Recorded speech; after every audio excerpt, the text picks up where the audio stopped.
On va essayer, on va liser le texte en français.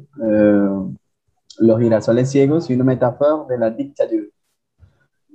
Donc, on va commencer.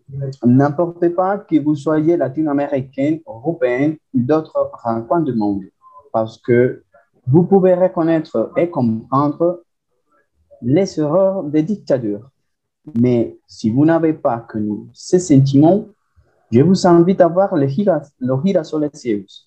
Il est un fantastique film espagnol réalisé par José Luis Cuerda en 2008. Il est une adaptation d'un livre écrit par Alberto Méndez.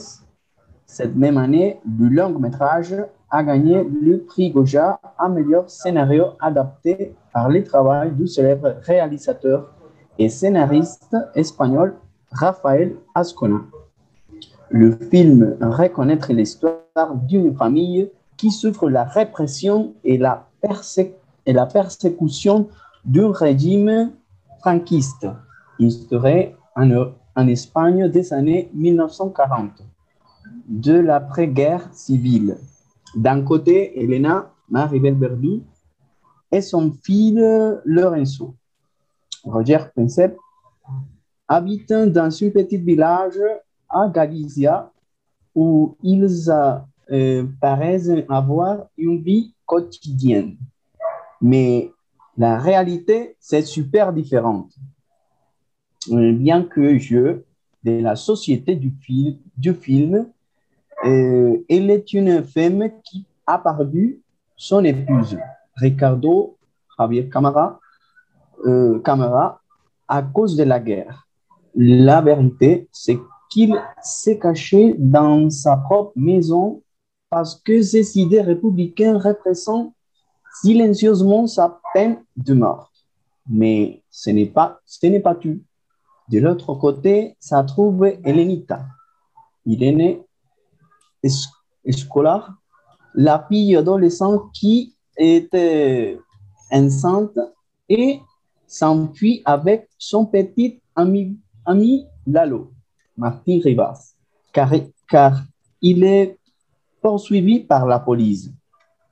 Ce long métrage est plein d'images qui montrent les erreurs de la dictature, comme par exemple dans la scène où les enfants de l'école chantent Cara al Sol, l'hymne de la phalange espagnole, et aussi même faire le symbole avec ses mains. Cet symbole, vous les connaissez, j'imagine.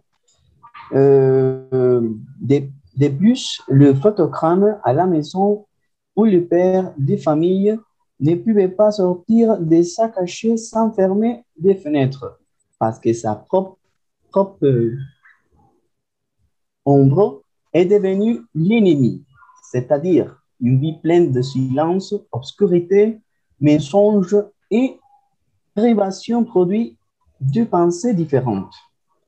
Mais l'intrigue de ce film augmente quand apparaît le personnage qui s'appelle Salvador, Raúl Arevalo, une diacre qui joue bien le rôle du professeur de Lorenzo. Mais il doute de son statut religieux parce qu'il ressent désir pour la mère de son élève. Pour cette raison, il commence à traquer Elena comme un lion traque sa proie. L'obsession du diacre lui fait découvrir le secret de la famille. C'est pourquoi le scénario, c'est génial pour tous les personnages qui jouent énormément ces rôles. Parce qu'ils sont chez Elena. À ce moment, Salvador essaye de satisfaire son désir. Mais ce sera parce que son mari sort de l'obscurité pour la protéger. Cependant, sera la perdition de Ricardo parce que le diacre lui découvre et immédiatement commence la tragédie. La scène finale de Los girasoles ciegos nous laisse hésitants.